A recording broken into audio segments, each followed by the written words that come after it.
ಸರ್ಕಾರಿ ಸೇವೆಯಲ್ಲೂ ಕೂಡ ನಾವು ಫೈನಲ್ ಅಂತ ಒಂದು ಮುಟ್ಬೇಕು. ಮುಟ್ಟಿದಾಗ ನಾವು ಎಲ್ಲ ಗೆದ್ದು ಹೇಳ್ತಾರೆ. ತಾವೆಲ್ಲ ಹೇಳಿದಾಗ ರಾಮಚಂದ್ರ ತುಂಬ ಅವರು ನನಗೆ ಮೊದಲಿಂದ ಪರಿಚಯ. ಸಾಗರದಲ್ಲಿದೆ, ಸಾಗರದಲ್ಲಿ ನಾವು ಒಟ್ಟಿಗೆ ಕೆಲಸ ಮಾಡಬೇಕು. ಆನಂತರ ಏನಾದ್ರು ಬರಬೇಕಾದ್ರೆ ಮುಂಚೆ ಪುನಃ ನಾವು ಇದೆಲ್ಲ ಬೇರೆ ಕಡೆ ಬರಬೇಕಂತ ಪ್ರಯತ್ನ ಮಾಡಿದ್ವಿ.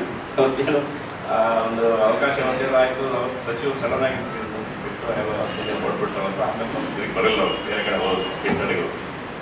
ಆದರೂ ಮತ್ತು ಈ ಕಡೆ ಎಲ್ಲ ಬರಬೇಕಂತ ಇತ್ತು ಬಹುಶಃ. ಮತ್ತು ಎಲ್ಲರ ಪ್ರಕಾರ ಸೇವೆ ಮಾಡೋದು ಈಗಾಗಲೂ ನಮಗೂ ಕೂಡ ಸಂತೋಷ. ಉತ್ತಮವಾಗಿ ಕೆಲಸ ಮಾಡಿದ್ದಾರೆ. ಹಾಗೆ ಕೃಷ್ಣಮೂರ್ತಿಯವರು ಕೂಡ ನಾನು ಜೊತೆ ಕೆಲಸ ಮಾಡೋದು. ಅವರು ಹಿರಿಯವರು ಕೂಡ ಹಿರಿಯವರು ಇದ್ದರು, ಜೊತೆಗೆ ಅವರು ಭಾಳ ಜವಾಬ್ದಾರಿಯಿಂದ ಕೆಲಸ ಮಾಡಿದ್ದಾರೆ.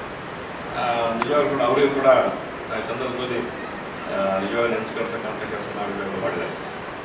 ಮತ್ತು ಸ್ಥಳೀಯ ಸಂಸ್ಥೆಗಳಲ್ಲಿ ಪ್ರಮುಖವಾಗಿ ಏನಾಗ್ತದೆ ಅಂತಂದರೆ ಇಲ್ಲಿ ಸಾಮಾನ್ಯವಾಗಿ ಒಂದು ಕಡೆ ಯಾರೋ ಚೀಫ್ ಆಫೀಸರ್ ಇರ್ತಾರೆ, ಒಂದು ಕಡೆ ಅಧ್ಯಕ್ಷ ಇರ್ತಾರೆ, ಉಪಾಧ್ಯಕ್ಷ ಇರ್ತಾರೆ, ಸದಸ್ಯರು ಇರ್ತಾರೆ.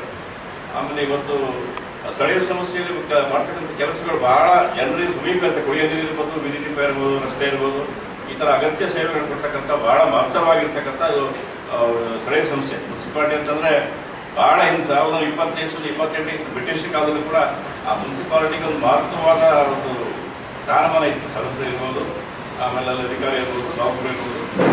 ಇದು ಬರ್ತಾ ಏನಾಗಿದೆ ಇವಾಗ ಕೆಲವು ಕೆಲಸಗಳ ರೀತಿ ರಿವಾಜುಗಳು ನಾವು ಹೇಳಿದಾಗೆ ಒಂದು ಕೆಲಸ ಮಾಡ್ತಾರೆ. ನಾನಿದ್ದಾಗ ಎಲ್ಲ ಸಿಬ್ಬಂದಿ ಇದ್ದಾರೆ.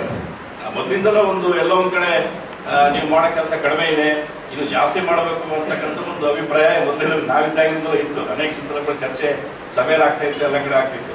ಅದನ್ನು ನಾವು ನೌಕರಾಗಿರೋ ಈಗ ನಾನು ನಿವೃತ್ತಿ ಆಗಿದ್ದೀನಿ. ಎಲ್ಲರೂ ಕೂಡ ಅದನ್ನು ಸ್ವಲ್ಪ ಬೆಳೆಸ್ಕೊಂಡು ಸೇವಾ ಮನೋಭಾವನೆ, ಆಮೇಲೆ ಸದಸ್ಯರಿಗೆ ಏನಾಗ್ತದೆ ಬೇರೆ ಕಡೆ ಒತ್ತಡ ಇರ್ತದೆ. ಅವರಿಗೂ ಕೂಡ ಜನರಿಗೆ ಉತ್ತರ ಹೇಳ್ತಕ್ಕಂಥ ಕೆಲಸ ಜವಾಬ್ದಾರಿ ಅವ್ರಿಗೆ ಇರ್ತದೆ.